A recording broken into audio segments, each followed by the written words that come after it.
Hello, everybody. Welcome. Bravissimo. Yeah, agreed.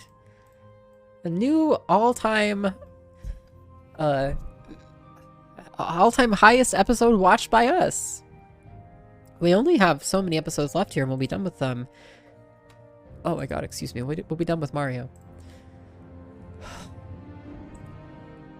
Well, if you're just tuning in, yeah, we only have like 7 or 8 episodes left. Well, if you're just tuning in, I have COVID. This is a COVID stream. And if you don't like it, then get out. Please don't get out, though. We're playing Morrowind. Hey, Lormy, welcome. That's okay, Doom. I'll be okay. Honestly, I feel crap. I feel quite crappy. We're so fast now. Yeah, we're a vampire. People are gonna be yelling at us. Oh, okay. So, for those of you who haven't been here, we were looking for how to not be a vampire anymore. And because we became a vampire. Can you tell we're a vampire? We got vamped. And so I spent all last stream with Thunder Ray looking for how to not be a vampire. We finally found the instructions. I curse you, vampire! Yeah, get used to hearing that.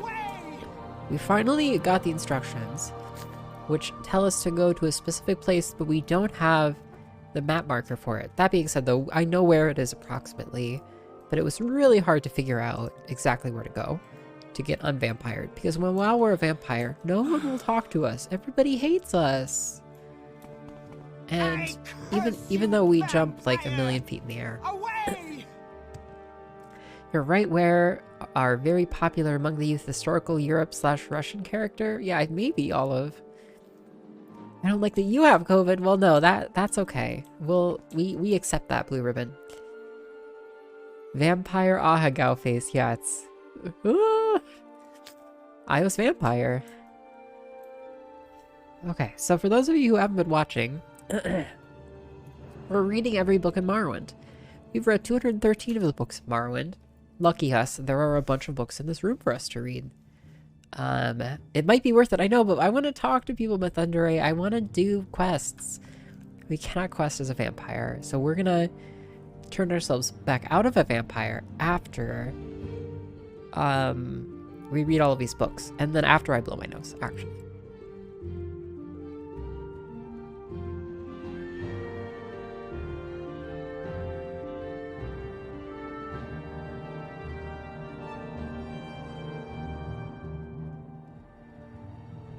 Yeah, you know, it's funny, Curb, they don't even show the libraries in the Harry Potter movies very much. And when they do, they're like all very non-specific about it. Probably because they want to show it between all the movies, but... Alright, we begin. Wild Elves, the Waters of Oblivion. I vote that you don't unmute. Let us wallow in misery along with you. Y'all think about it. I appreciate your devotion. 36 Lessons of Vivek. Sermon 5. Yeah, it would be surreal. I hope we don't. Sermon 5. No, wait. Can't believe we still have so many books of 2920 unread. Sermon 5. Check. Take a look. It's in a book. A Reading Rainbow. Thanks for hanging out, Daddy Dagothar. It's great to have you. You've gained a knowledge from this book. Your axe skill increased to 42. I think sure it's the vampire. I'm gonna sit back, okay? So it's the drainage, all right? You owe some royalties, you know? My performance is my own. The 36 Lessons of Vivek, Sermon 5. Finally, the simulacrum of the Nechaman's wife. It's in a book. Reading Rainbow. You know, this doesn't represent me, okay? I'm sick. This doesn't represent me. The simulacrum of the Nechaman's wife became unstable. The Dwemer, in their haste, had built it shoddily, and the ashes of Red Mountain slowed its golden tendons. Before long, it fell on its knees beside the road, to the lands of the Induril and pitched over, to be discovered 80 days later by a merchant caravan on its way to the capital of Veloth, Anon, Almalexia. Vivek had not been among his people all the days of his pre-life, so he stayed silent and let the Chimer in the caravan think that the simulacrum was broken and empty. Okay. A Chimeri warrior who was protecting the caravan said, "Look here how the Dwemer try to fool us as ever, crafting our likenesses out of their flesh metals. We should take this to the capital and show our mother Iem. She will want to see this new strategy of our enemies." Oh my fucking god, dude. I'm so stuffy. I'm so stuffy. Okay. I don't know my nose again. Sorry, not sorry.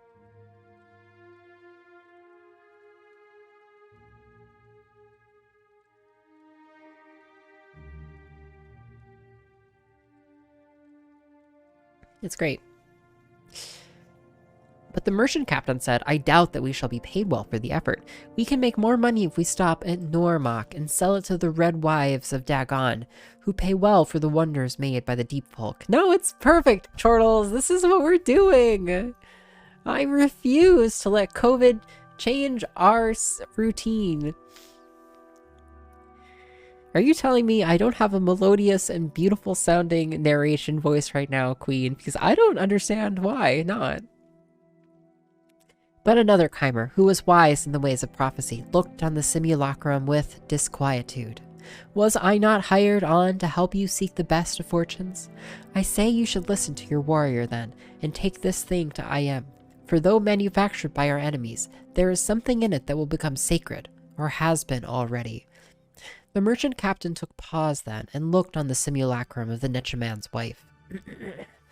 And though he heeded always the advice of his seers, could do no more than think of the profits to be made at Normak. I might reconsider my opinion if you start blasting snot rockets on cam. I'll consider the offer, Chortles. Of the profits to be made at Normak, he thought mainly of the Red Wives' form of recompense, which was four-cornered and good-wounded, a belly magic known nowhere under the moons. His lust made him deny Iem his mother. He gave the order to change course for Normak. Before the caravan could get underway again, the Chimeri warrior who had counseled a passage to the capital threw his money to the merchant captain and said, "I will pay you thus for the simulacrum, and warn you, war is coming with the shaggy men of the north. And I will not have my mother Iem at uneven odds with one enemy while tending to another." Nerevar, the merchant captain, said, "This is not enough. I am triune in my own way, but I follow the road of my body and demand more." Then Vivek could not remain silent anymore, and said into Nerevar's head these words, "You can hear the words, so run away. Come, Hortator, unfold into a clear unknown. Stay quiet until you've slept in the yesterday, and say no elegies for the melting stone." So Nerevar slew the merchant captain and took the caravan for his own. The ending of the words is Sivi. Yay! Okay, great. Vivek, like, brainwashed? The Nerevar a little bit or something? Somewhat. Great. We're learning. The legendary Scourge.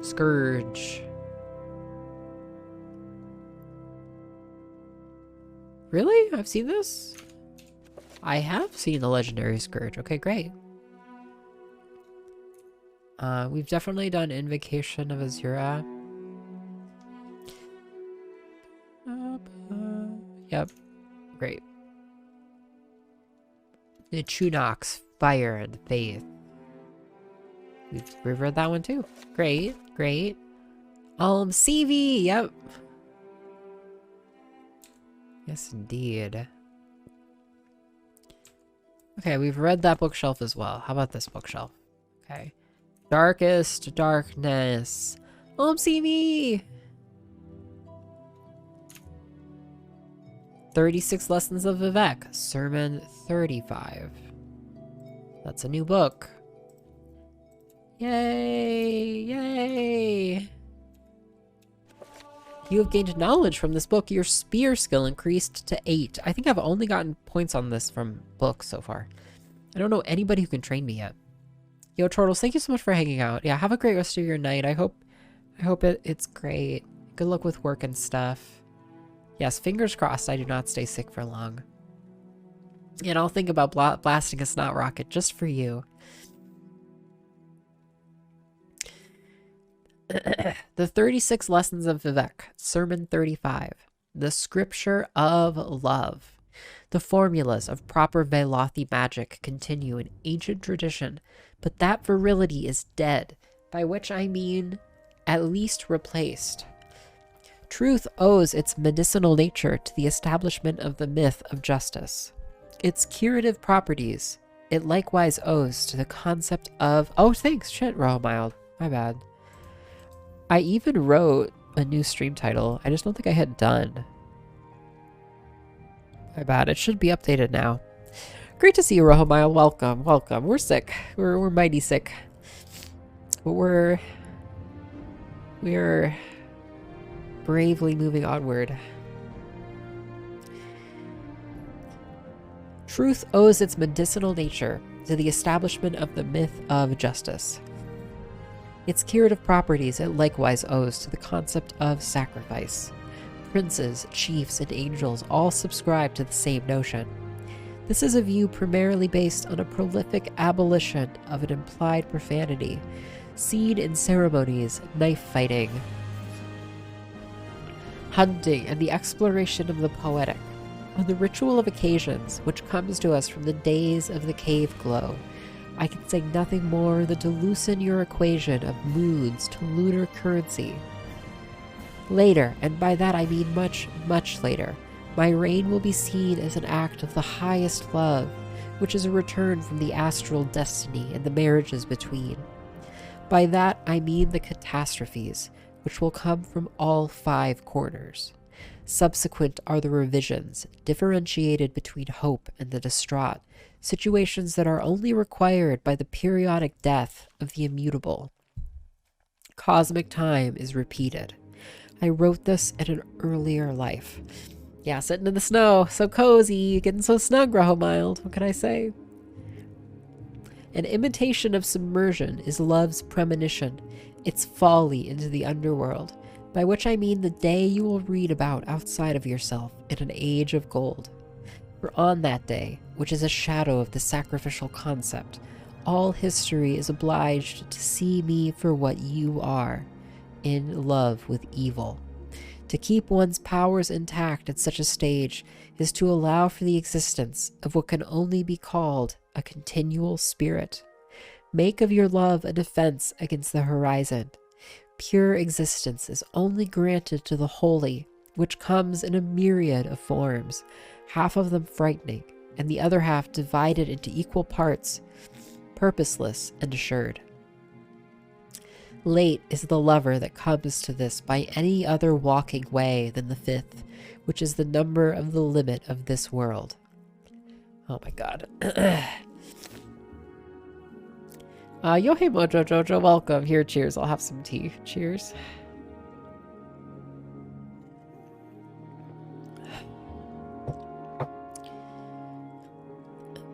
The lover is the highest country in a series of beliefs.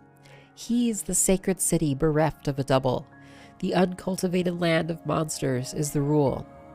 This is clearly attested by Anu and his double, which love knows never really happened. Similarly, all the other symbols of absolute reality are ancient ideas ready for their graves, or at least the essence of such. This scripture is directly ordered by the codes of Mephala, the origin of sex and murder, defeated only by those who take up those ideas without my intervention. The religious elite is not a tendency or a correlation. They are dogma, complemented by the influence. Oh my god, dude. 1 second.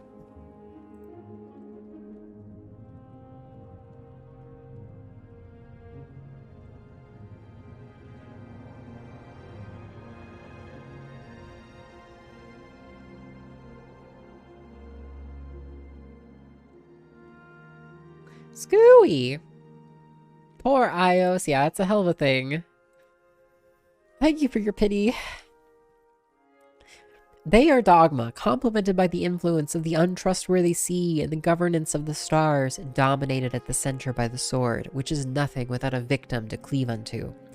This is the love of God, and he would show you more, predatory but at the same time instrumental to the will of critical harvest, a scenario by which one becomes as he is, of male and female, the magic hermaphrodite. Mark the norms of violence, and it barely registers, suspended as it is by treaties written by the original spirits. This should be seen as an opportunity, and in no way tedious, though some will give up, for it is easier to kiss the lover than become one. The lower regions crawl with these souls, caves of shallow treasures, meeting in places to testify by way of extension, when love is only satisfied by a considerable, incalculable effort. The ending of the words is CV. Hey Claire, thanks friends for hanging out. Okay, that was a book. Sure was. Oh, we got some more books. Okay, Nerevar at Red Mountain. Yay. Yay. This isn't really a book, so I don't expect to see it. It's pretty long. Okay, we don't. Rainbow, rainbow, rainbow. Nerevar at Red Mountain. The following is from the Apocrypha, the hidden writings of the Tribunal Temple. It is a scholarly retelling of a tradition transmitted through the Ashlanders concerning the battle at Red Mountain and subsequent events. The Ashlanders associate this tale with the telling of Alandro Sul, a shield companion of Nerevar, who came to live among the Ashlanders. Yo. It's in a book, a reading rainbow. Reading Rainbow.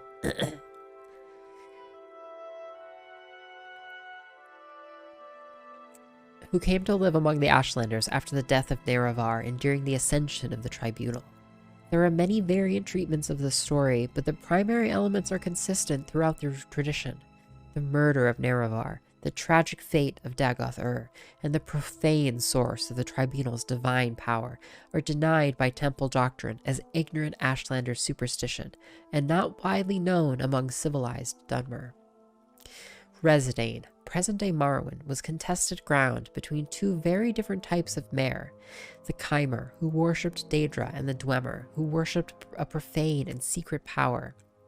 These two people warred with each other constantly until their lands were invaded by a young, vibrant, and violent alien culture, the Nords. Two heroes, one from the Chimer and one from the Dwemer, Indariel Nerevar and Dumak Dwarf Orc, made peace between their people and together ousted the alien invaders. Then these two heroes worked long and hard to maintain that peace thereafter, though their counselors thought it could not last, or worse, that it shouldn't. Nerevar's queen and his generals, Almalexia, Sothasil, Vivek, told him to claim all Resdain for his own, but Nerevar would not listen, for he remembered his friendship with Dumak. There would be only peace. Until Dagoth-Ur arrived. House Dagoth had discovered the source of the profane and secret power of the Dwemer, the legendary heart of Lorkhan, which Dumak's people had used to make themselves immortal and beyond the measure of the gods. In fact, one of their high priests, Kagranak, was building a new god, so that the Dwemer could claim Resdain for their own. The Tribunal urged Nerevar again to make war on the dwarves. Nerevar was troubled. He went to Dumak, his friend of old, and asked if what Dagoth-Ur said was true. But Kagranak and the high priests of the Dwemer had kept their new god secret from the king, and Dumak said the Dwemer were innocent of any wrongdoing.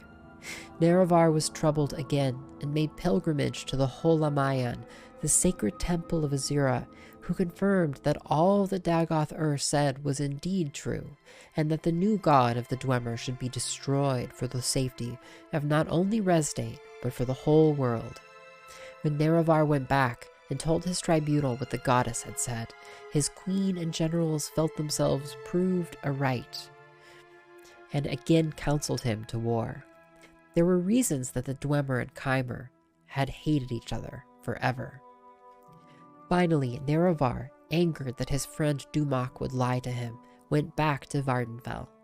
This time the Keimer king was arrayed in arms and armor and had his hosts around him, and he spoke harshly to Dumak, dwarf orc, king of Red Mountain. You must give up your worship of the heart of Lorkhan, or I shall forget our friendship and the deeds that were accomplished in its name. And Dumak, who still knew nothing of Khagranok's new god, but proud and protective as ever of his people, said, We shall not relinquish that which has been our way for years beyond reckoning, just as the Keimer will not relinquish their ties to the lords and ladies of Oblivion. And to come at my door in this way, arrayed in arms and armor, and with your hosts around you, tells me that you have already forgotten our friendship. Stand down, my sweet Nerevar, or I swear by the 15-1 golden tones, I shall kill you and all your people.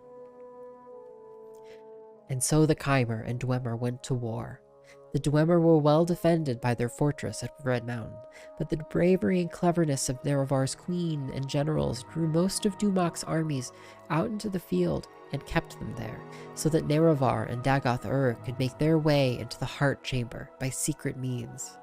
There Nerevar met Dumak the Dwarf King, and they both fell from grievous wounds. Dagoth-Ur slew Khagranok and took the tools the Dwemer used to tap the power of the heart. He went to his dying lord Nerevar and asked him what to do with these tools. And Nerevar summoned Azura again, and she showed them how to use the tools to separate the power of the heart from the Dwemer people. And on the fields, the tribunal and their armies watched as the Dwemer turned into dust all around them as their stolen immortality was taken away. Back in Red Mountain, Nerevar told Dagoth-Ur to protect the tools in the heart chamber until he returned. Dagoth-Ur said, But shouldn't we destroy these tools at once so that they might never be used for evil again? But Nerevar was confused by his wounds and his sorrow, for he still loved Dumak and the Dwemer people, and so went to the fields outside of Red Mountain to confer with his queen and his generals, who had foreseen that this war would come, and whose counsel he would not ignore again. I will ask the tribunal what we shall do with them, for they have had wisdom in the past that I had not. Stay here, loyal Dagoth-Ur, until I return. Then Nerevar told his queen and generals all that had transpired under Red Mountain, and how the Dwemer had used special tools to turn their people into immortals, and of the wondrous power of the heart of Lorkhan. The tribunal decided that the Keimer should learn how to use this power, so that Nerevar might claim Resdayn and the world for their people. Nerevar did not expect or want this, so he asked his queen and generals to help him summon Azura yet again for her guidance. But the tribunal had become as greedy as Khagranok upon hearing of the power of the heart, and they coveted it. They made ritual as if to summon Azura as Nerevar wanted, but Almalexia used poisoned candles, and Sothasil used poisoned robes, and Vivek used poisoned invocations. Nerevar was murdered. Then Azura came forth anyway, and cursed the tribunal for their foul deeds. She told them that she would use her powers over dusk and dawn to make sure Nerevar would come back and make things right again. But the tribunal laughed at her, and said that soon they would be gods themselves, and that the Keimer people would forget their old ways of worship. And Azura knew this would be true, and that it would take a long time before her power might bring Nerevar back. What you have done here today is foul beyond measure, and you will grow to regret it, for the lives of gods are not what mortals think, and matters that weigh only years to mortals weigh on gods forever. Scroll is scroll! It is, Wogrup. This is a really good one, though. How do I do it? Like that? How do my own commands work? Blarg, we have COVID! R.I.P. Yohoy, Abuela. Book is book. Indeed. And so that they might know forever their wicked deeds, Azura changed the Keimer into Dunmer, and their skin turned ashen, and their eyes into fire.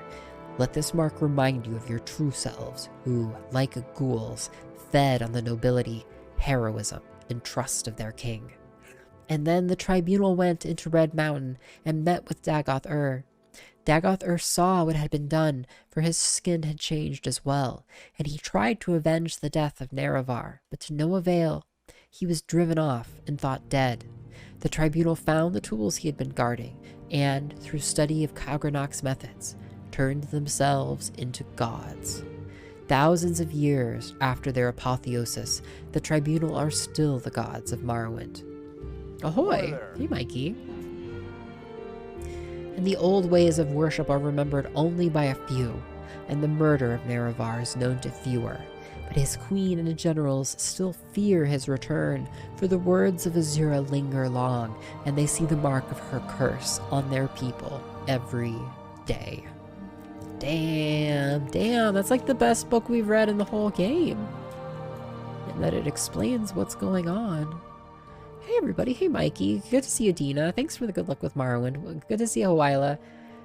Welcome Blogger, we have COVID, okay, so this doesn't represent me, alright, this sound doesn't represent me, get with it.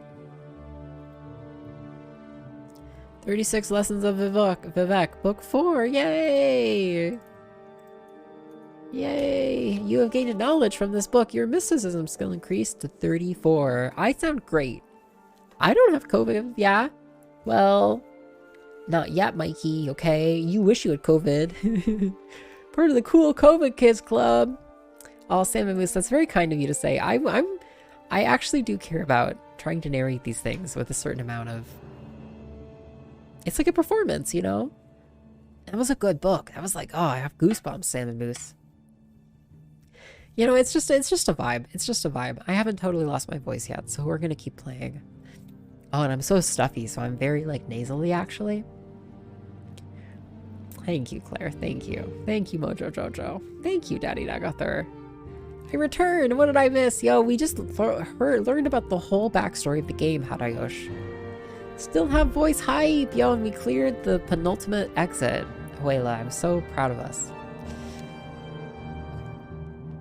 New book! It's a new book!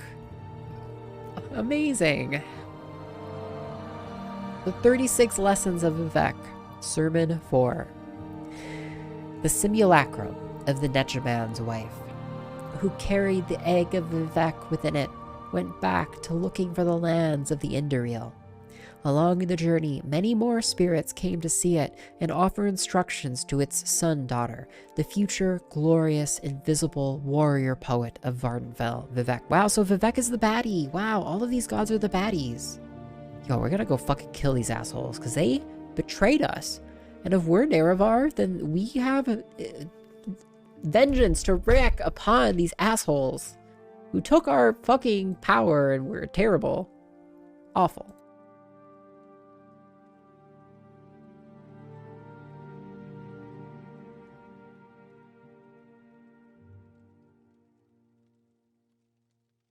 Also, it seems like Dagoth-Ur is the good guy. What the hell? WTF? Who knew?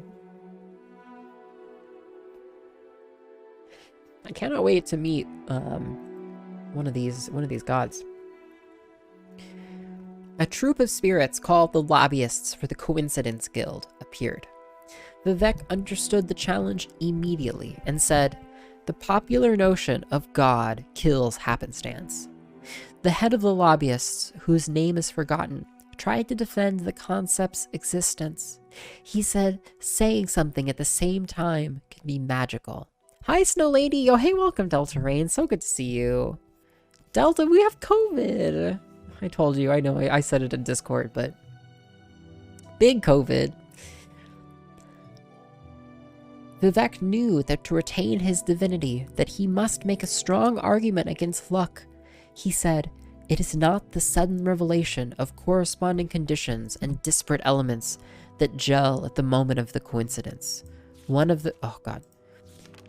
Is not the sudden revelation of corresponding conditions and disparate elements that gel at the moment of the coincidence one of the prerequisites to being, in fact, coincidental."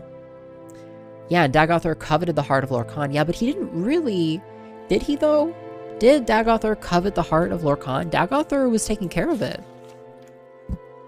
Dagothor... Yay. Dagothor told... So Dagoth discovered the source of the power.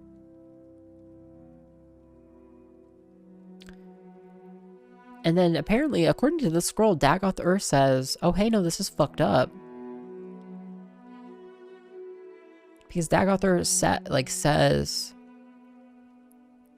shit's fucked up. And then Dagoth is just down there. Why is Dagoth down there? Nerevar and Dagoth made their way to the heart chamber through secret means. And Dagoth slays Kakranok, so in a way, Dagoth saves the world, doesn't he? This isn't the secret library, actually. Hey, Joyce Lee, welcome. It's good to see you, Joyce. I hope streams have been great. We have COVID! We have COVID! Yeah, maybe the heart corrupted Dagoth, because Dagoth seems like a goodie here. Like, Dagoth is, like, protecting the tools. Dagoth is like, shouldn't we destroy them? This right here. Shouldn't we destroy these tools at once so they might never be used for evil again?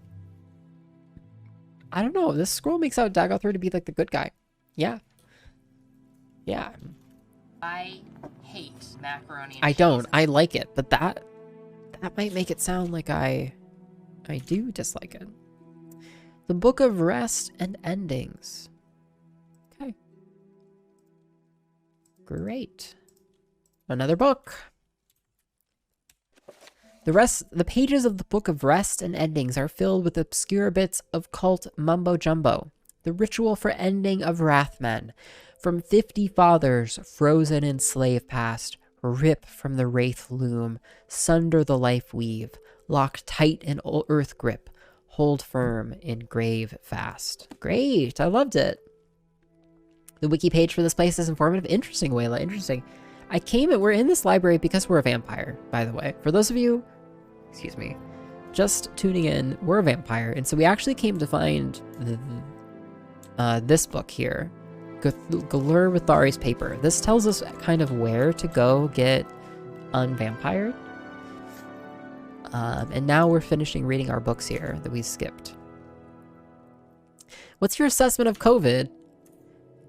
At first it was like nothing, but now it's like not nothing, and I find that kind of lame. And my chest hurts a little bit when I cough. And I'm a little tired, and I have a runny nose. You've gained knowledge from this book. Your sneak skill increased 38. I hope you feel better soon. Yeah, thank you, Delta. Delta, it was so fun to see you playing, Batman.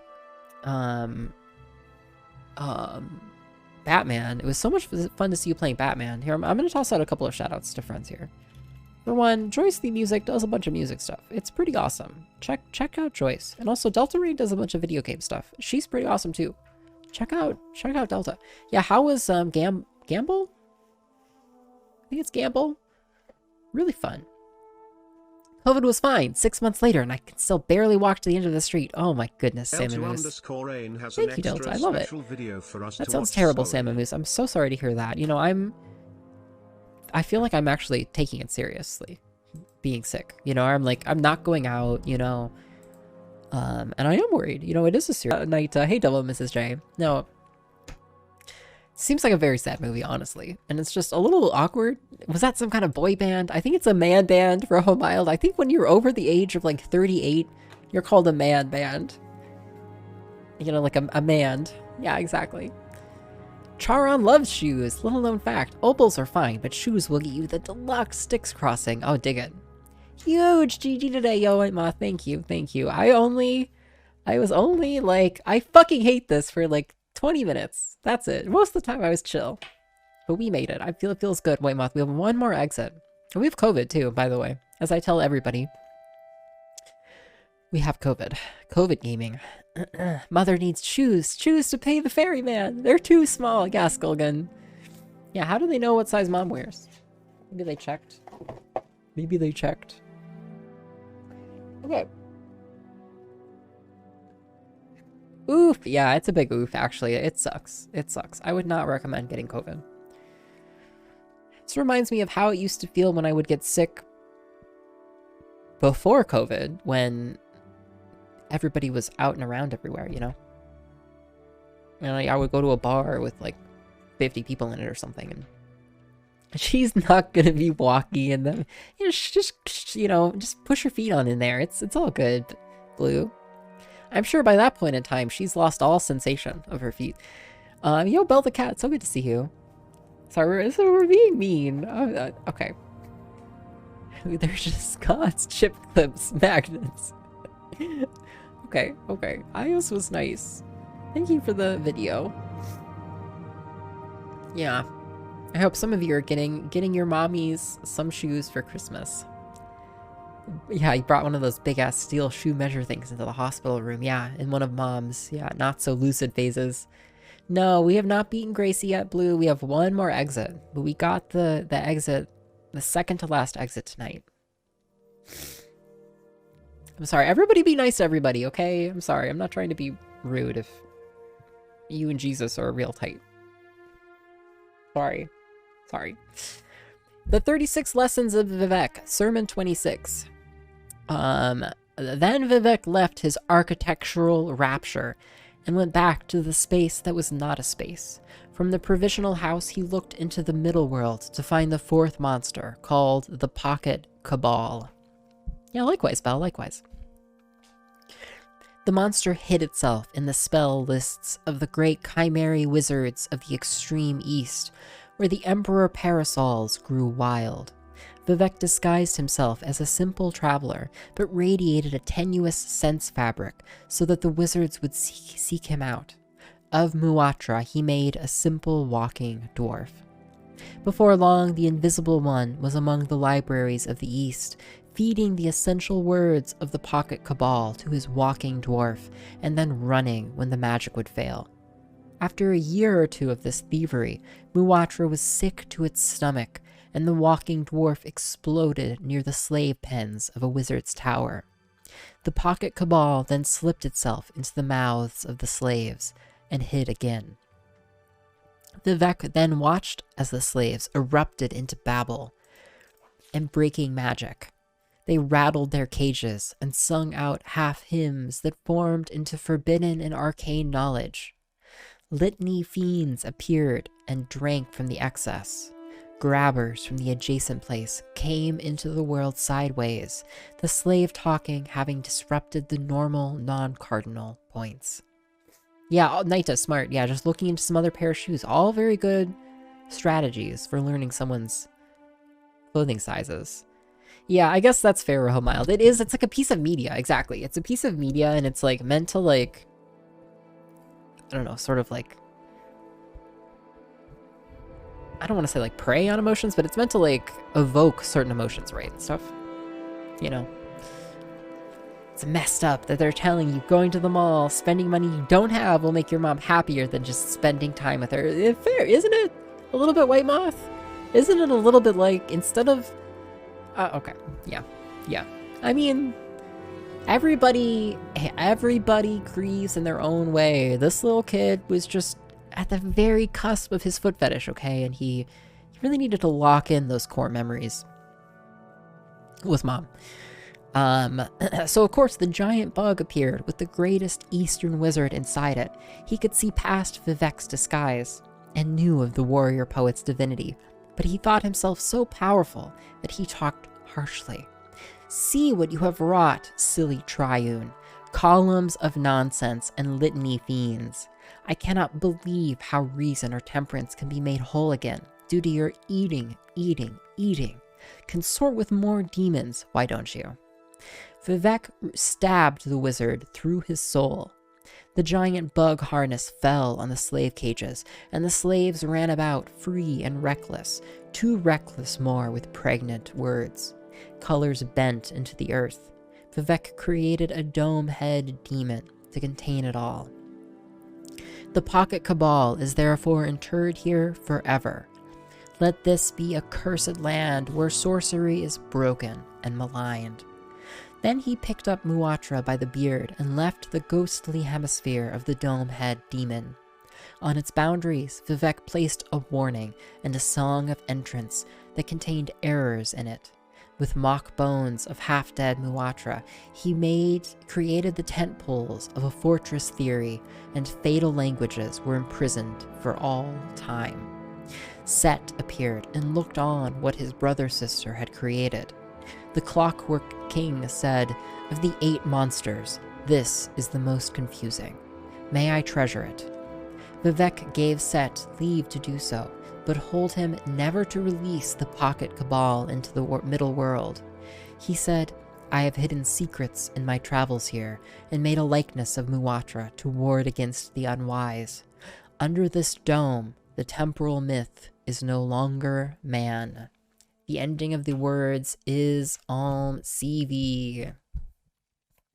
Wow, what the hell does that mean? Seriously. What the hell does that mean? You want to hear Zizek react to that video? These stories are wild when you're not sure. Yeah, you're not sure which spear Muatra is referring to at any given time, since that's what they call Vivek's actual spear, but also his junk. Yeah. There's so much innuendo in some of them. It's wild. Yay! Yay! The 36 Lessons of Vivek. Sermon 20 we have read. Sermon 3 we have not read. Cruising right along to 219 books. You have gained knowledge from this book. Your blunt weapon skill increased to 55. Yeah, Rohamild, yeah, it's those formative, those core memories, you know? Yeah. Yeah, making an emotional appeal using Christianity as a fulcrum, indeed. And of course, fear for one's family, exactly, yes. I appreciate this, this deconstruction. Only Painbow here. Yeah. Yes, indeed. The 36 Lessons of Vivek. Sermon 3. Being blind, the Nechaman's wife wandered into a cave on her way to the domains of House Induril. It so happened that this cave was a Dwemer stronghold. The Dwemer spied the egg and captured the Nechaman's wife. They bound her head to foot and brought her deep within the earth. She heard one say, "Go and make a simulacrum of her and place it back on the surface, for she has something akin to what we have, and so the Velothi will covet it and notice if she is too long away." In the darkness, the Nechaman's wife felt great knives try to cut her open. When the knives did not work, the Dwemer used solid sounds. When those did not work, great heat was brought to bear. Nothing was of any use, and the egg of Vivek remained safe within her. A Dwemer said, "Nothing is of any use. We must go and misinterpret this." Vivek felt that his mother was afraid, and so consoled her. "The fire is mine, let it consume thee, and make a secret door at the altar of Padhom, in the house of Boatia, where we become safe and looked after." This old prayer made the Nechaman's wife smile and begin such a deep sleep that when Dwemeri Atronox returned with cornered spheres and cut her apart, she did not awake and died peacefully. Vivek was removed from her womb and placed within a magical glass for further study. To confound his captors, he channeled his essence into love, an emotion the Dwemer knew nothing about.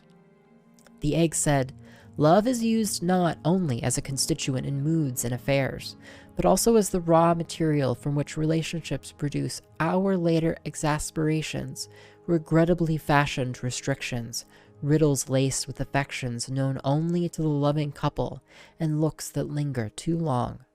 Love is also an often used ingredient in some transparent verbal and non-verbal transactions, where eventually it can sometimes be converted to a variety of true devotions, some of which yield tough, insoluble, and infusible unions. In its basic form, love supplies approximately 13 draughts of all energy that is derived from relationships. Its role and value in society at large are controversial. The Dwemer were vexed at these words, and tried to hide behind their power symbols. They sent their Atronax to remove the egg image from their cave, and place it within the simulacrum they had made of Vivek's mother. A Dwemer said, "We Dwemer are only aspirants to this that the Velothi have.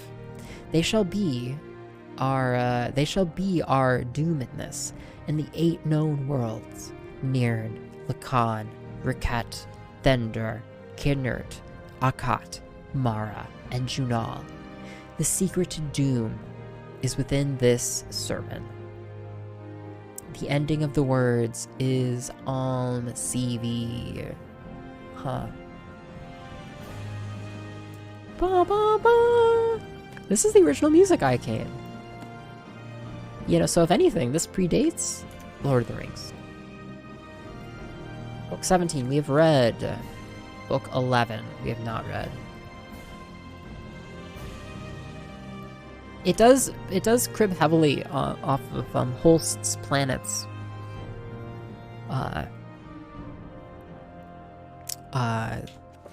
You've gained a knowledge from this book. Your unarmored skill increased to 28. It's super epic, though. It's super epic. Yeah, indeed, Hatayosh, indeed.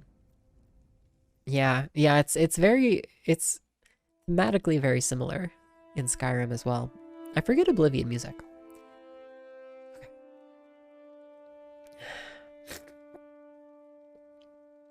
The 36 Lessons of Vivek, Sermon 11.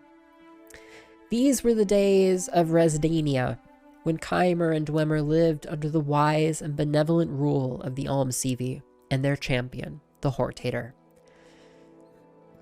When the gods of Veloth would retreat unto their own, to mold the cosmos and other matters, the Hortator would at times become confused. Sorry, excuse me. Yeah, the Hortator, yeah.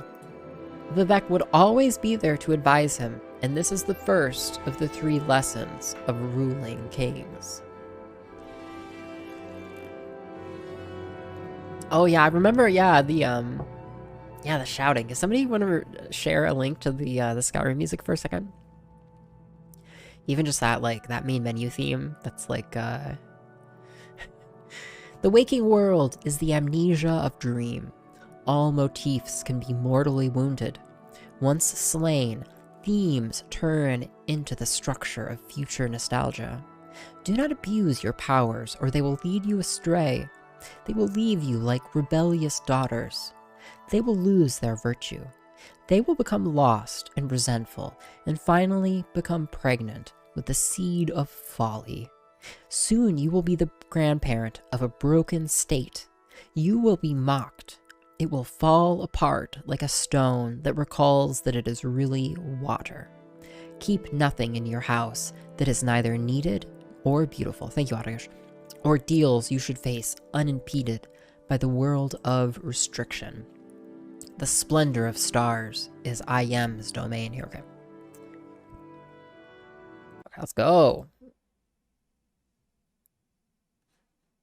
Main menu theme.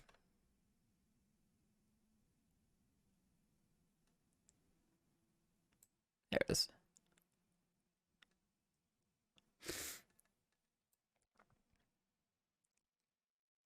Wow. Yeah, say it with me. Wait, they're singing words?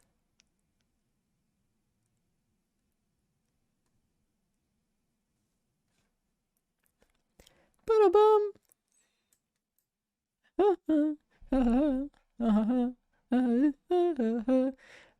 Okay, we can listen to that one in a few minutes. I don't know what I'm doing. They're singing shit about Dovahkiin. Yeah, we get it. I get it. No, we'll watch it. Thank you, Claire. I just want to sit and enjoy the music. Yo, Smurf, welcome. Thank you. Thank you.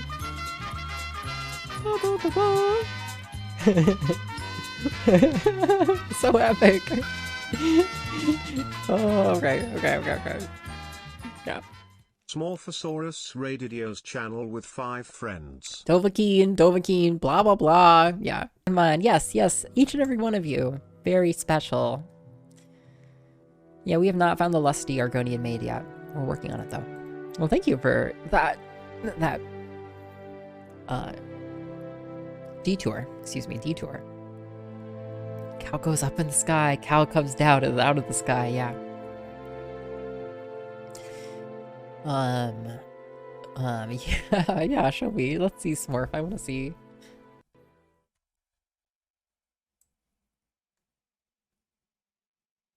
Whoa, wait, I see it in the background. Okay.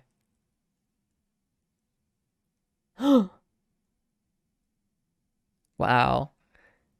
Yeah, it's a teleporting cow of some kind. You got on the cow elevator and went shoop, and then that's so funny the way it did it too. It didn't even get launched into the sky. It just kind of like went up and down. You have like mods installed? Yeah, quasi lemur. Yeah, same. We're being pretty like. And then again, stealth is not as good here, maybe, or maybe we're just not spec'd into it, but. A lot of Skyrim is actually hard to play as like a more aggressive character, you know? You get in a situation where you have multiple people to fight, it's a real pain sometimes. Ah, excuse me, okay. The splendor. Keep nothing in your house that is neither needed or beautiful. The system does suck, Nightda, it does. Even in this, the combat is not my favorite part of this by any means. Ordeals you should face, unimpeded by the world of restriction. The splendor of stars is IM's domain. The selfishness of the sea is Set's. I rule the middle air. All else is earth and under your temporal command. There is no bone that cannot be broken except for the heart bone. You will see it twice in your lifetimes. Take what you can the first time, and let us do the rest. There is no true symbolism of the center. The Sharmat will believe there is. He will feel he can cause years of exuberance from sitting in the sacred, when really no one can leave that state and cause anything more but strife. There is once more the case of the symbolic and barren. The true prince that is cursed and demonized will be adored at last with full hearts. According to the codes of Mephala, there can be no official art, only fixation points of complexity that will erase from the awe of the people given enough time. This is a secret that hides another, and in personal survival is not the way of the ruling king. Embrace the art of the people and marry it, and by that I mean secretly have it murdered. The ruling king that sees in another his equivalent rules nothing. The secret of weapons is this: they are the mercy seat. The secret of language is this: it is immobile. The ruling king is armored head to toe in brilliant flame. He is redeemed by each act he undertakes. His death is only a diagram back to the waking world. He sleeps the second way. The Sharmat is his double, and therefore you wonder if you rule nothing. Hortator and Sharmat, 1 and 1, 11, an inelegant number. Which of the ones is the more important? Could you ever tell if they switched places? I can, and that is why you will need me. According to the codes of Mephala, there is no difference between the theorist and the terrorist. Even the most cherished desire disappears in their hands. This is why Mephala has black hands. Bring both of yours to every argument. The one-handed king finds no remedy. When you approach God, however, cut both of them off. God has no need of theory, and he is armored head to toe in terror. The ending of the words is Alm Sivi. Yes, Valerina. Use your Thum, dude. Yeah, come on. Any Thumers? Alm Sivi. Alm Sivi. Thank you, Blogger Blarg. Okay, we've read that. Okay, we read those sermons. I've read, we've read Antecedents of Dwemer You'd be surprised of Martin's lore from, wait, what's SOTF books?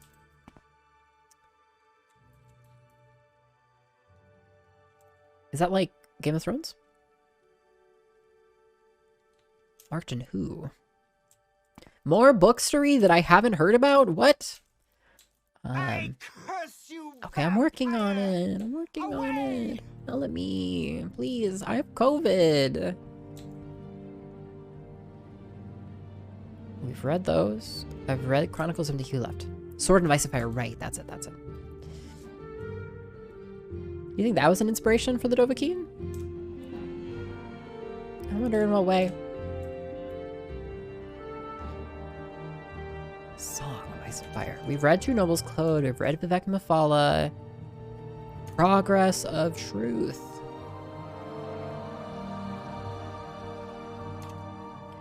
I mean, I'm sure it was affected and influenced in the same way that probably like many works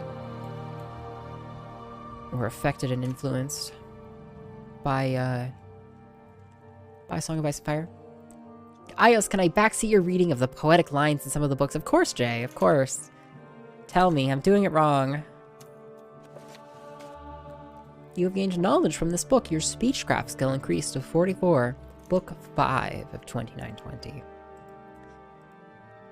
Yes, tell me. Oh.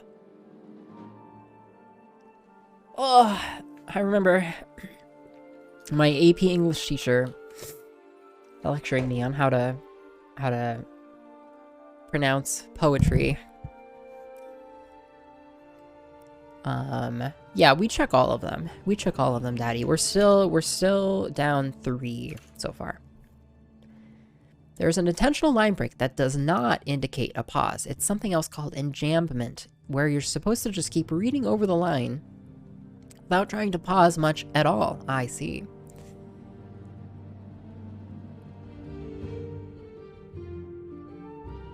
So how do I know if the one-to-one does it indicate a pause? Like when it's a period? Was my pause too long? Am I pausing too much? Poetry immersion ruined! There will be punctuation to do that. Okay, great. No, this helps. I appreciate it. Were they labeled with different volume numbers? We check all of them. We just check all of them. Yeah, they're all labeled with different volume numbers. We check every second seed book we find. No, I appreciate that, actually. I do. I actually care. A enjambment is like a quarter of a pause compared to a period or so. Yeah. Yeah. There is a right way to do these things, and I've been doing it wrong. Okay, so...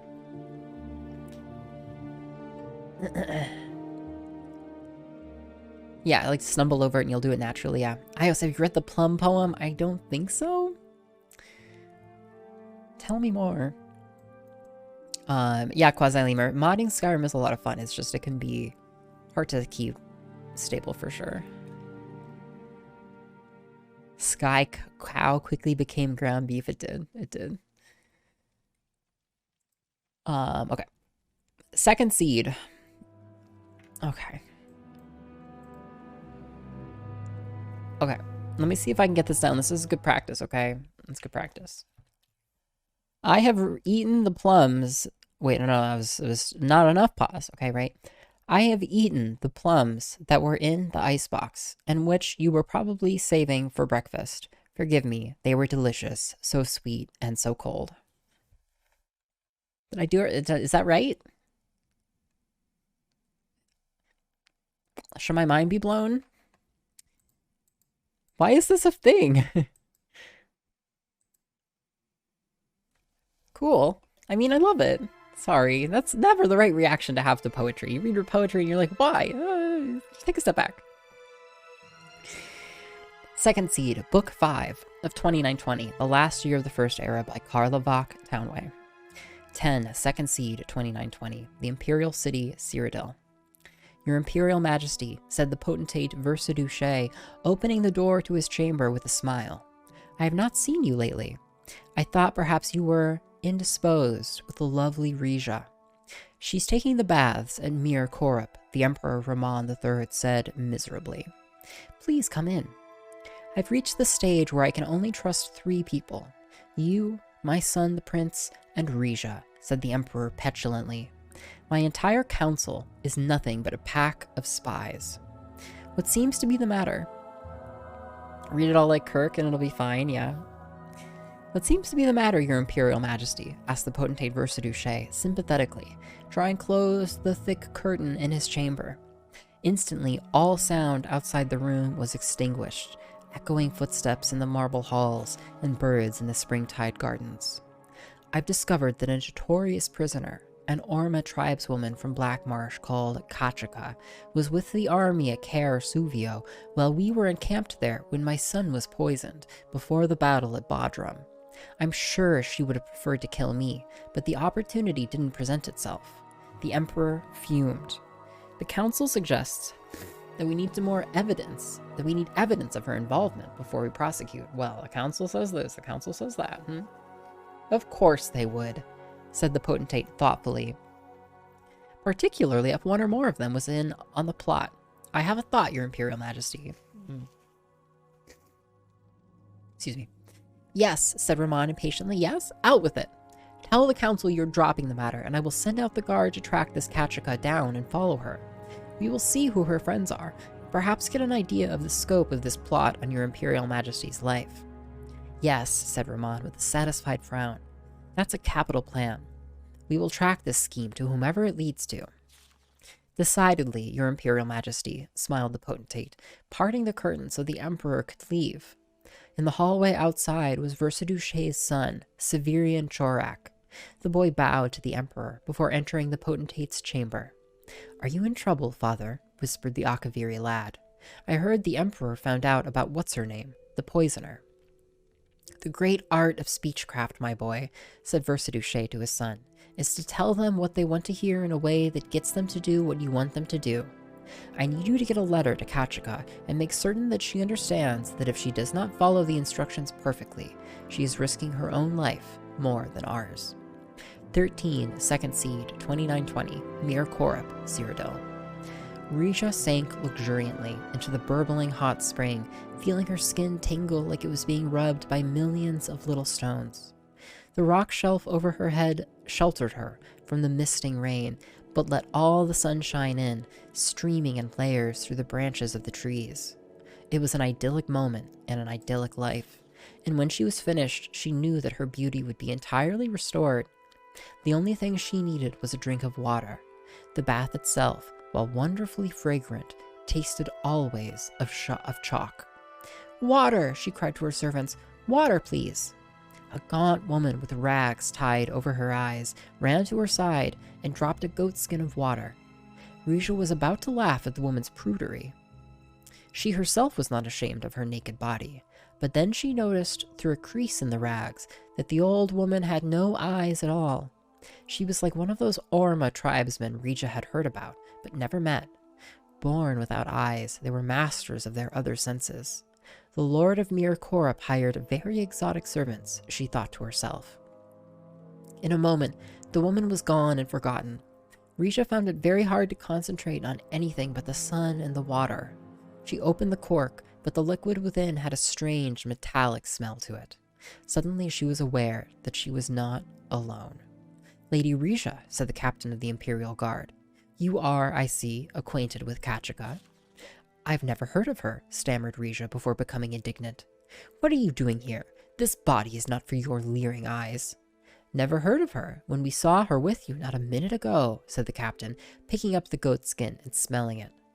Brought you nervous ichor, did she, to poison the Emperor with? Captain, said one of the guards, running up to him quickly, we cannot find the Argonian. It is as if she disappeared into the woods. Yes, they're good at that, said the captain. No matter, though, we've got her contact at court. That should please His Imperial Majesty. Seize her. As the guards pulled the writhing, naked woman from the pool, she screamed, I'm innocent. I don't know what this is all about, but I've done nothing. The Emperor will have your heads for this. Yes, I imagine he will, smiled the captain, if he trusts you. 21, second seed, 2920. And Jamament is dry curing a pig's flesh, and Jamament is what you do with your face when there's Christmas dinner. Yeah. Nice. Yeah, I figure you just put your face at the edge of the table, and then you just start shoveling everything toward you, you know. 21, second seed, 2920, Gideon Blackmarsh. The Sow and Vulture Tavern was the sort of out-of-the-way place that Zook favored for these sorts of interviews. Besides himself and his companion, there were only a couple of old sea dogs in the shadowy room, and they were more unconscious from drink than aware. The grime of the unwashed floor was something you felt rather than saw. Copious dust hung in the air, unmoving in the sparse rays of dying sunlight. "You have experience in heavy combat?" asked Zook. "The reward is good for this assignment, but the risks are great as well." "Certainly I have combat experience," replied Miramore haughtily. "I was at the Battle of Bodrum just 2 months ago. If you do your part and get the Emperor to ride through Dosa Pass with a minimal escort on the day and the time we've discussed, I'll do my part. Just be certain that he's not traveling in disguise. I'm not going to slaughter every caravan that passes through in the hopes that it contains Emperor Rahman III. Zook smiled. Emperor Rahman. Zook smiled. Miramore looked at himself in the Kuthringi's reflective face. He liked the way he looked. The consummate, confidential professional. Man, I hate it when someone looks at me, but they're actually looking at their reflection in my face. You know, it's so annoying. Agreed, said Zook. And then you shall have the rest of your gold. Zook placed the large chest onto the table between them. He stood up. Wait a few minutes before leaving, said Zook. I don't want you following me. Your employers wish to maintain their anonymity if by chance you are caught and tortured. Fine by me, said Miramore, ordering more grog. I hate it when I forget to take off the big mirror I wear over my face sometimes in public. So awkward. It's the worst.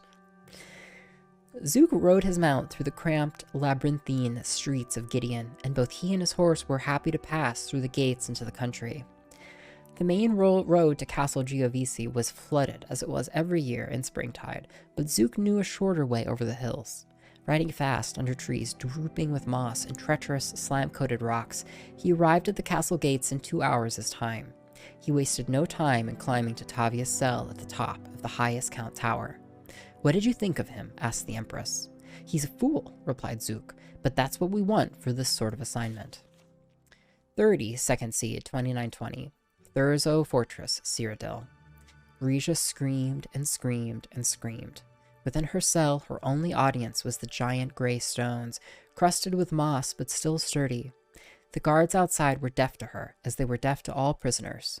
The Emperor, miles away in the imperial city, had likewise been deaf to her cries of innocence. She screamed, knowing well that no one would likely hear her ever again. 31, second seed, 2920. Kavas Rim Pass, Cyrodiil. It had been days, weeks since Turala had seen another human face, Cyrodiil or Dunmer. As she trod the road, she thought to herself how strange it was that such an uninhabited place as Cyrodiil had become the imperial province, seat of an empire. Even the Bosmer in Valenwood must have more populated forests than this heartland would. She thought back. Was it a month ago, too, when she crossed the border from Morrowind into Cyrodiil? It had been much colder then, but other than that, she had no sense of time.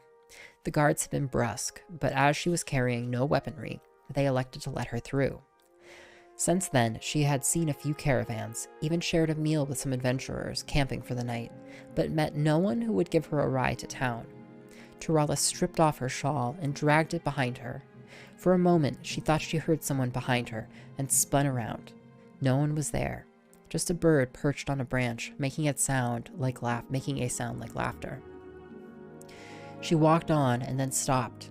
Something was happening. The child had been kicking in her belly for some time now, but this was a different kind of spasm. With a groan, she lurched over to the side of the path, collapsing onto the grass. Her child was coming. She lay on her back and pushed, but she could barely see with her tears of pain and frustration. How had it come to this? Giving birth in the wilderness, all by herself, to a child whose father was the Duke of Mournhold.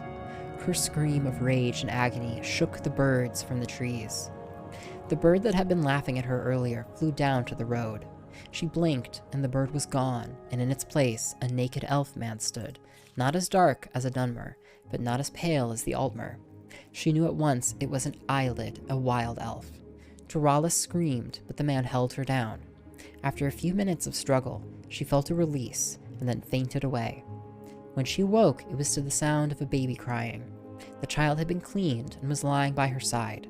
Torala picked up her baby girl, and for the first time that year, felt tears of happiness stream down her face. She whispered to the trees, "Thank you," and began walking with Babe in her arms down the road to the west. The years continued in mid-year. Okay. Wow, that's very cool. That's, in fact, super cool. We have 2 more papers. And what else do we have here? Vampires, constellations, histories. Okay, I think we have 2 more papers to read. Dagoth Ur's plans. The following documents were prepared by Lord Temple scholars and agents for the Inquisition for Lord Vivec. From interrogation of captured sleepers and other Sixth House cultists, from study of manuscripts written by cultists and victims of dream-induced mania, from interviews with Lord Vivec concerning historical campaigns against Red Mountain, and from broad conjectures and inferences made upon these materials, this is our best estimate of Dagoth Ur's motivations and objectives in this most recent phase of his war upon Morrowind. Basic objectives. 1. Establish a theocracy in Morrowind based on the worship of the newborn god Akula Khan, second Numidium, to be created by Dagoth Ur from the heart of Lorkhan, and a body constructed according to the principles and rituals pioneered by the Dwemer Kagranak. Establish the ancient heirs of House Dagoth as the god priests of Akula Khan, and the 6th House of Dagoth Ur as the dominant political power in Morrowind. Through charismatic conversion, unite the Dunmer under the guidance of Dagoth Ur to battle against the foreign animals who hold Morrowind in subjection. Note, Dagoth Ur has apparently adopted the views and motivations of the Dwemer High Craft Lord Kagranak. In effect, he recapitulates the ancient blasphemous folly of the Dwemer. 2. Expose the false worship of the tribunal and destroy the ecclesiastical authority and political power of the temple. How much the dissident priests or the cult of the Nerevarine may be controlled or influenced by the 6th House in this regard is open to speculation. 3. Extirpate all remaining individuals of inferior and mongrel races from Morrowind. 4. Drive the Empire from Morrowind. 5. Recover ancient territories stolen by Skyrim and Argonia. 6. Extend the worship of Akula Khan to all nations of Tamriel through subversion and conquest. Plans to establish and expand the 6th House. Phase 1. Secure Red Mountain against tribunal intruders. Deny tribunal access to the heart, weakening the temple while securing Red Mountain for the creation of Akula Khan. Keep the construction of 2nd Numidium a secret. Phase 2. Create passive servants in ever-widening circles around Red Mountain by broadcasting compulsions couched in dream imagery to susceptible subjects in their sleep. Establish a major operational base at Kogarun for further operations in the Ash Wastes. Establish smaller bases near small port villages in lower-class waterfront districts in Vivec. Infiltrate and subvert smuggling syndicates. Recruit willing followers from disaffected populations, including the underworld, the poor, and rabid anti-imperial activists. Phase 3. Expand from smaller bases to other towns and villagers, and recruit and indoctrinate subjects made susceptible by dream sendings. Occupy abandoned towers and ruins, and train corrupted cultists as raiders and irregular troops. Identify, discredit, and decimate possible sources of political resistance. Phase 4.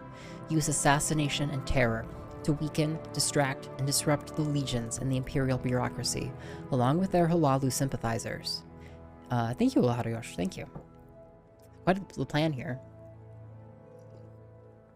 Recapitulated the ancient blasphemous folly. Yeah, these are the real plans. Inspire popular uprisings of the native poor against the foreign rich and powerful. Summon sleepers and dreamers to Dagoth Ur to work on 2nd Numidium. Inferring Dagoth Ur's perspectives. Dagoth Ur thinks on a large timescale, for the most part in the outside of time scale of the divine consciousness. He thinks that only obstacles of mythic scale are worth consideration. He believes he is fated to rule Morrowind, to free Morrowind of the Empire, and become the new hard-loving father of Morrowind.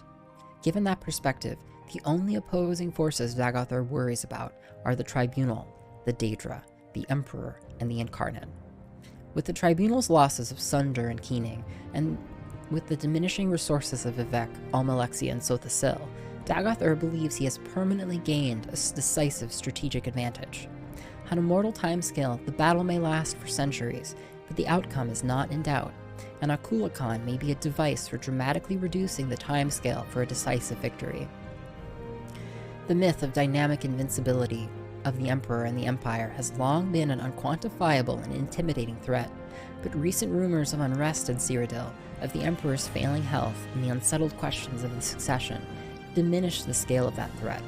Nonetheless, the revelation that the Nerevarine is a pawn of Imperial intelligence, hand-picked and sent to Morrowind by the Emperor himself, may cause Daggothar considerable anxiety. The Daedra represent no coherent obstacle to Daggothar. Nonetheless, their personal abilities and their influence upon their fanatic followers is considerable. Their motives and actions obscure, and Daggothar remains concerned about them. The Incarnate represents Saint Nerevar, a mythic force that has previously defeated Daggothar, and Daggothar is obsessed with this threat. At the same time, Daggothar knew Nerevar personally, knew that he was a mortal man with faults and weaknesses. Daggothar may have some hope of seducing or negotiating with Nerevar's reincarnation. Further, when Nerevar and the Tribunal defeated Daggothar, they were strong and allied. Now the Nerevarine and the Tribunal are weak, opposed, and divided.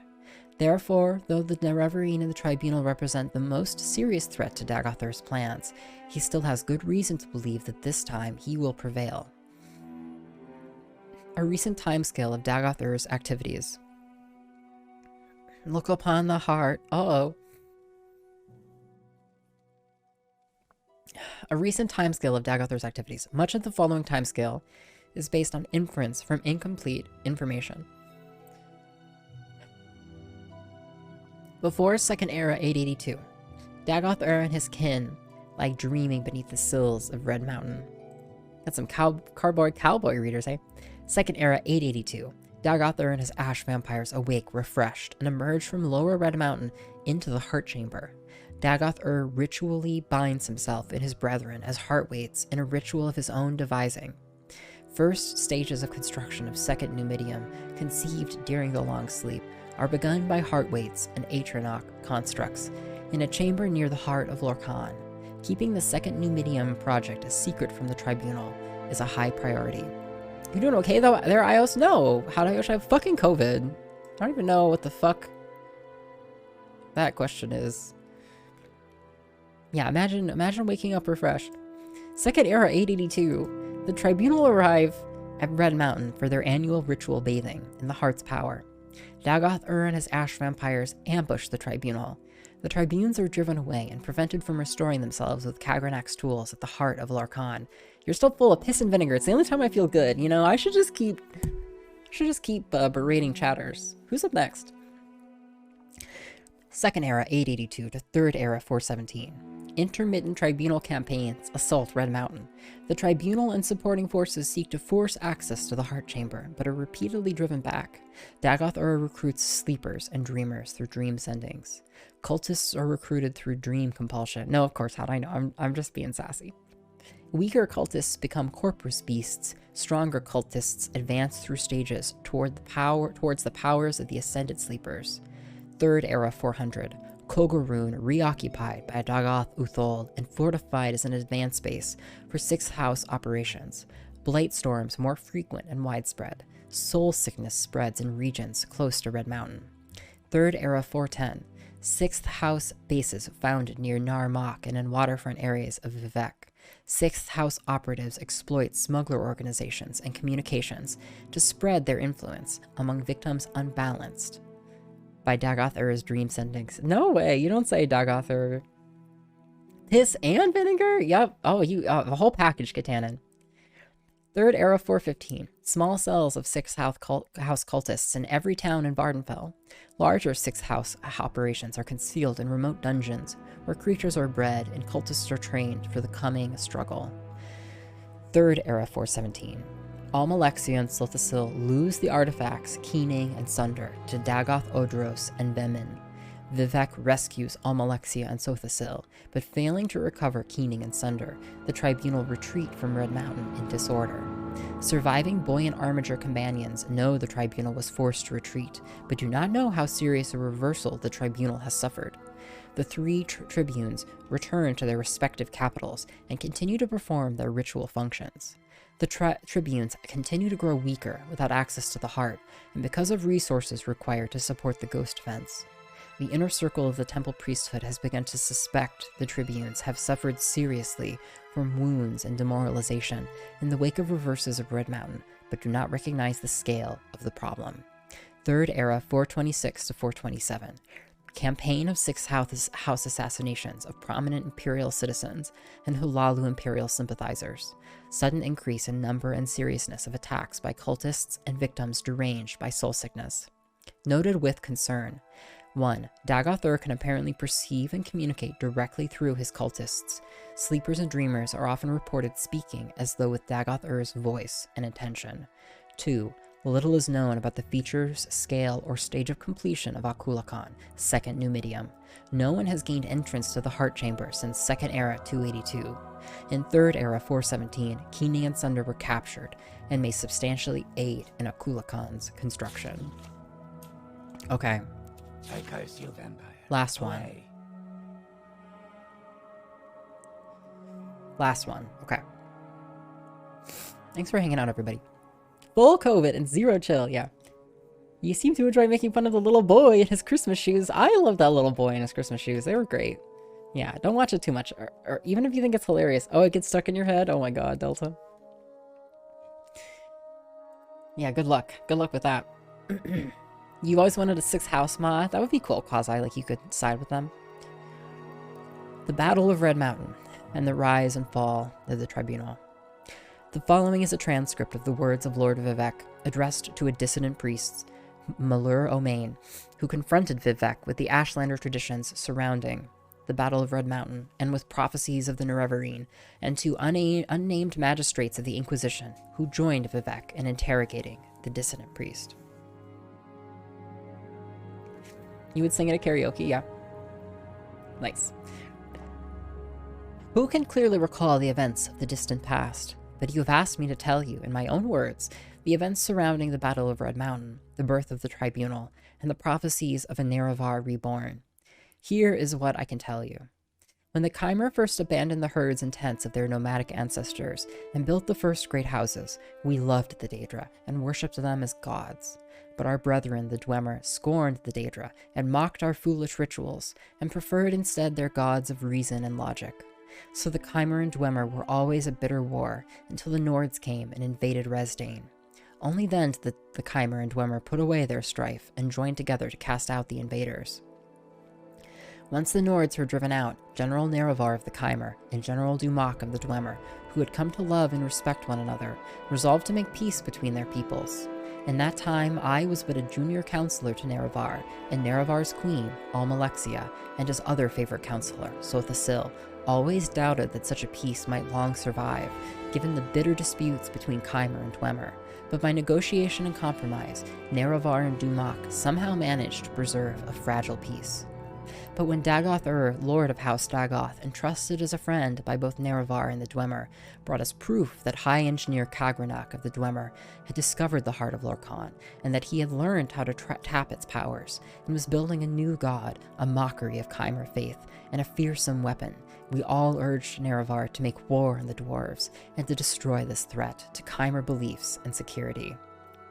Nerevar was troubled. He went to Dumak and asked if what Dagoth Ur said was true. But Kagranak took great offense and asked whom Nerevar thought he was, that he might presume to judge the affairs of the Dwemer.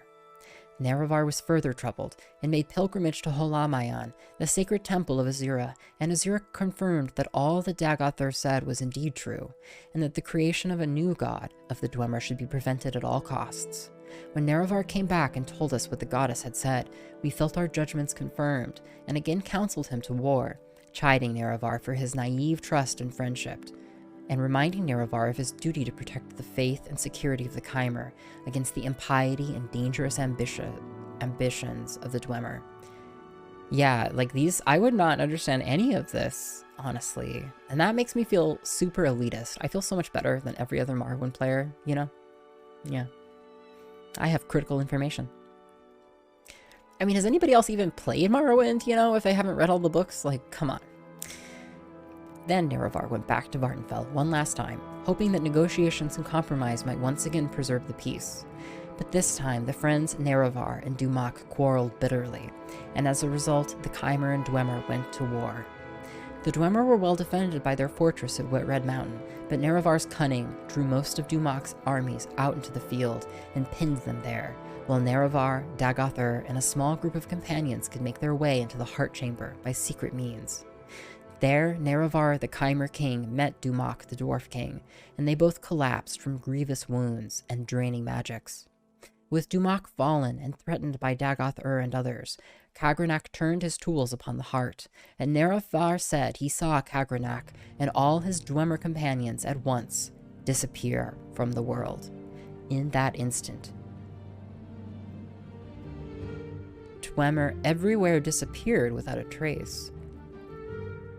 But Kagranak's tools remained, and Dagoth seized them, and he carried them to Nerevar, saying, "That fool Kagranak has destroyed his own people with these things.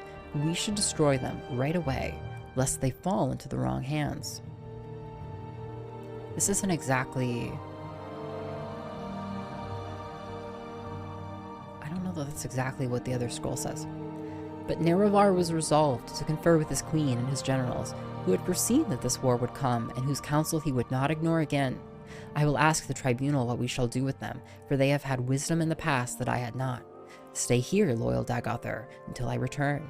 So Nerevar told Dagoth to protect the tools and the Heart Chamber until he returned.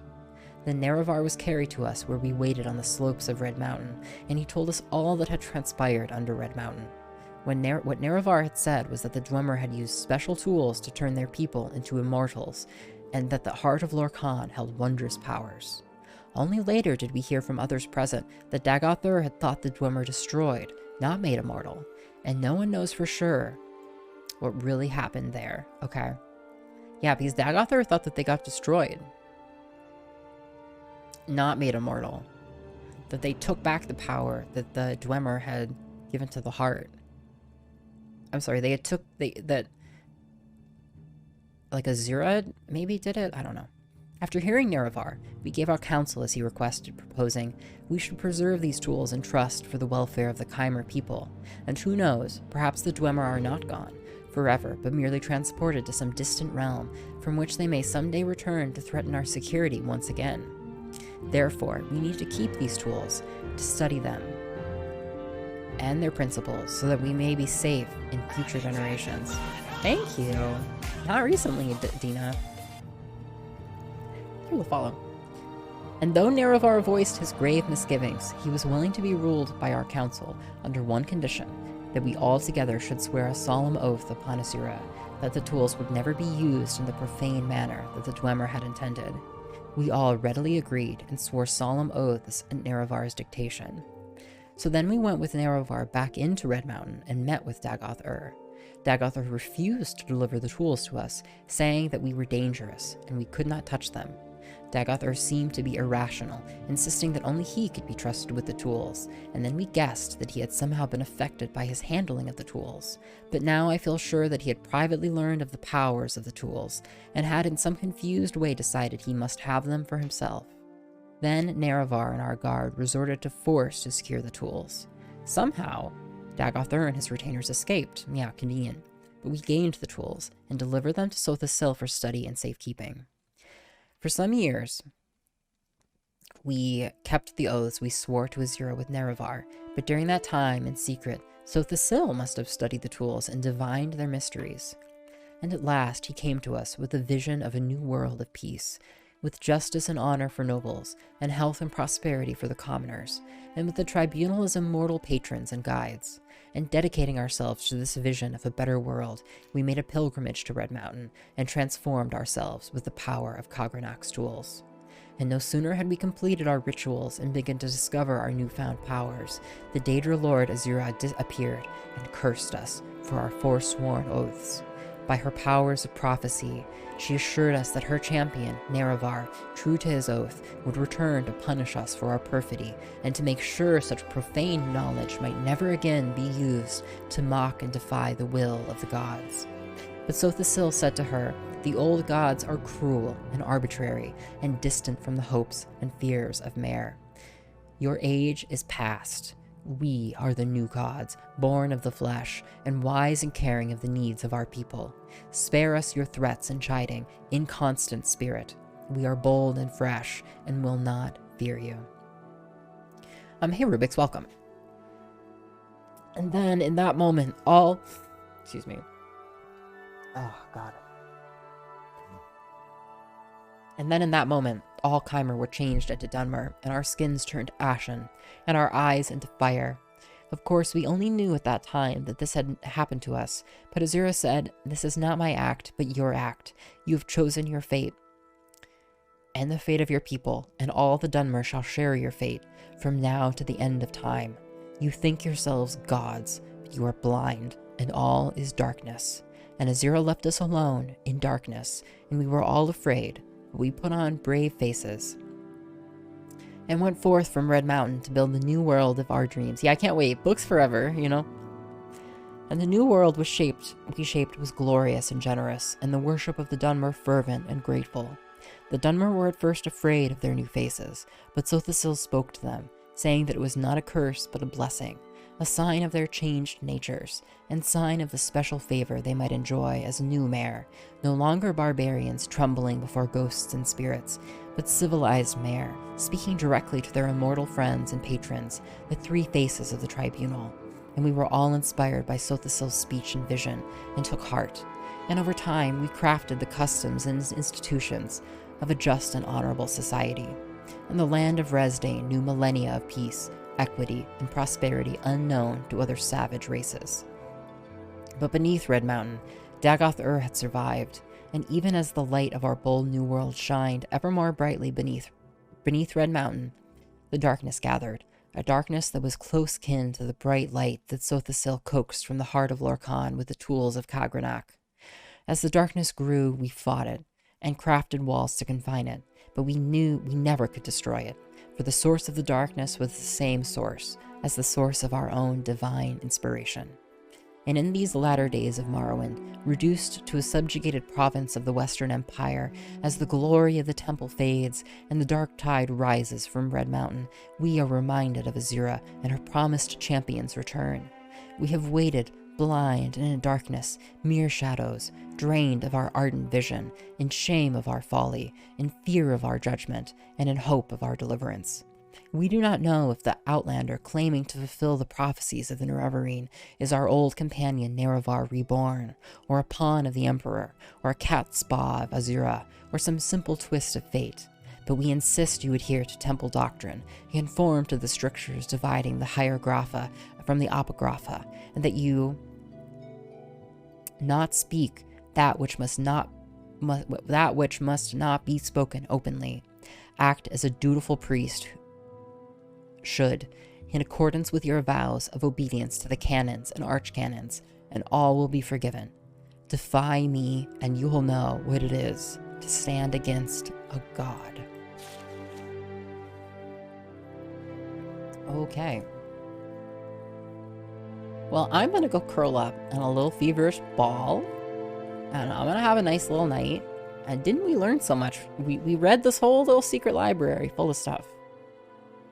Yeah, thank you all for hanging out. It was so lovely to have you. We made some progress. We made some progress in Super Gracie World. And we made some progress in reading books, and I love those things. And so we're going to raid some friend. A great friend. Who's playing great things. We're going to go...